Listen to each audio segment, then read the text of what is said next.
Hey guys, and welcome to the channel, or welcome back to the existing subscribers. In this video we're talking about how to create a TradingView account. So guys, firstly of course navigate to the website, which is pretty simple.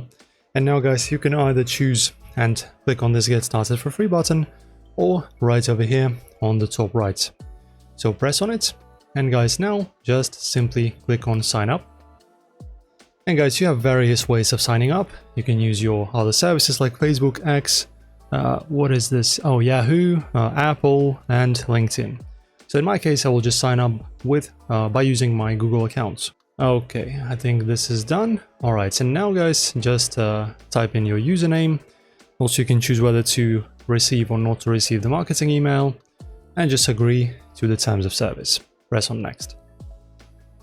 Alright guys, so as you can see, now our account is successfully created, and now you can go to your settings, and as you can see, our account is fully active and ready to use.